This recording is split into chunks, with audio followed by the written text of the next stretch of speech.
Welcome back to Letting Off Steam with the Discovery Center of Idaho. I'm Haley and I'm your guide as we explore Titanic the Artifact exhibition through the lens of science, technology, engineering, art, and math.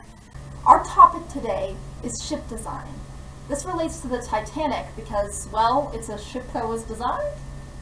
But more importantly and seriously, if you can understand the basic concepts behind the physics and the physical world when you're an engineer, and as engineers had to do when designing the Titanic, you can really understand and wrap your head around what it took to create such an invention. And really, and more importantly so, is that you can take these concepts that you learn and apply them to your scientific inquiry and what you want to create.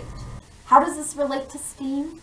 Well, we're learning about the properties of the physical world. This is that physics conversation, understanding water, water displacement, buoyancy, sinking and floating, which all apply to shipbuilding.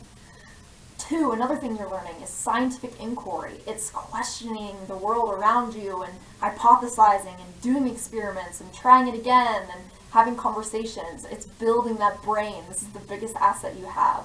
And third, my favorite thing that this is teaching you is the engineering process. You're practicing it. It's asking the question, defining the problem, imagining a plan, putting it together, creating it, testing it, failing and fixing it, trying other things, and then trying it again, and then sharing your results.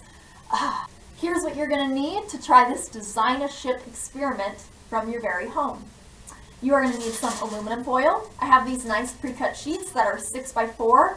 If you don't have these and you just have a roll, just go ahead and use a ruler and scissors to measure out 6x4 sheets. And I would go ahead and cut out about 5. That's what I used when I was trying to test out some different versions of a ship. You will also need some marbles. If you don't have marbles, you could use pennies, you could use pebbles, which would be a really sustainable way to try this activity.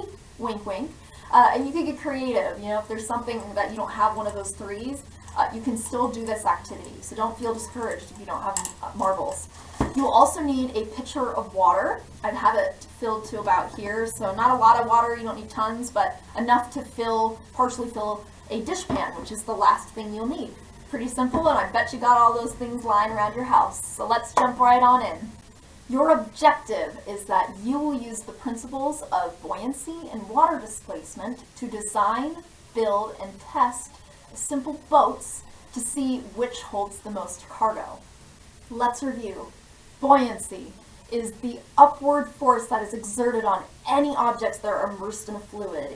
I like to say it's that balance game of equilibrium. You know, when you press something into the fluid, there is something coming right back at it to either help it float or to let it sink because it's too dense. So if this were to apply to water displacement into a ship, if the weight of the ship is equal to the weight of the water it displaces, that buoyant force is going to help keep it afloat. If the weight is more than the volume of water that it displaces, the ship would sink. So we're going to go ahead and test that theory by designing our own ship with those principles of physics in mind. You are going to design a boat that can stay afloat and that can hold the largest amount of marbles that it can while still floating. And you're only going to use this one piece of aluminum foil. No extra tape, no nothing. Just this and your brain. Now what I'll tell you to think about before you just start building is density is a big principle in what floats and what sinks. So just keeping that in mind, that while aluminum foil floats pretty easily because it's not very dense of a material, it does matter how you've formatted it into a ship, depending on if it sinks or holds the amount of marbles that you want it to. So just be considering density when you're building. I went ahead and built a ship ahead of time. So I just did a basic like lake boat model where I've got kind of a pointed tip. You can kind of see the shape there. And then I've got a flat back. And I've kind of tucked the edges in on the sides so that my sides were a little stronger than just like the flimsy part of the aluminum foil. I folded it in half and then I tried to mold it. And I did that. I like to tell you that because this is that engineering design process that you should go through too.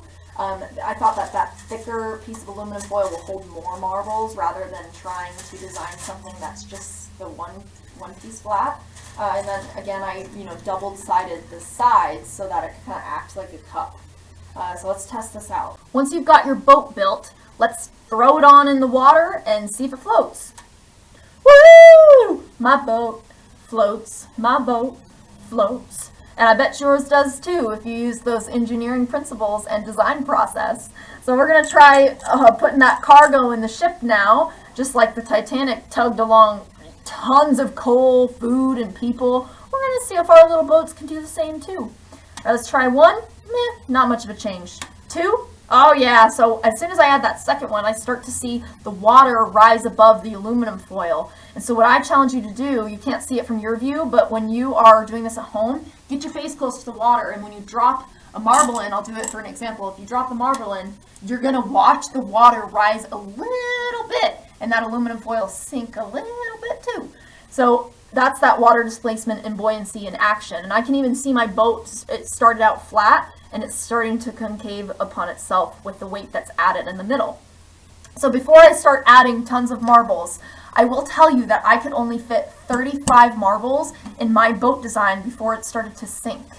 So that's my challenge to you, is to see how many of these you can fit inside your boat design without it sinking and being able to hold all of the marbles. Once you've tried out one boat design, try another one. See what factors are in play when it comes to designing whatever boat works best, floats best, and holds the most amount of weight. What I will tell you is that the boats that maximize the most amount of surface area against that water buoyant force are going to be the most successful. So keeping that in mind as an engineer, and knowing that engineers compare and contrast more than one idea. They try several of them. So that's why I told you to cut out a few different pieces of aluminum foil. Try it out. See what happens. You know, sink a few ships. What did we learn today? We used principles of buoyancy and water displacement to design, build, and test simple boats to see which could hold the most cargo. My challenge to you is to see how many marbles you can fit in your best ship design. And get creative with ship designs. Don't feel like you have to make it like a traditional boat. Just here at the Discovery Center, we love curiosity, and we encourage thinking out of the box and trying something new. Challenge your family members, you know, predict what type of boat will work best, and even throw down what you think, how many marbles you think will fit in there, and then test it. Get competitive. It can be fun. Science can be fun. Thanks for joining the Discovery Center of Idaho in your journey of understanding the Titanic and the STEM behind the scenes. Check back every Thursday for more Titanic-related demos and experiments to try at home. If you haven't come out to see Titanic the Artifact exhibition while it's here at the Discovery Center, please do. It's incredible. We are so lucky to have real artifacts here in our own city. Hit that subscribe button on your way out and stay curious.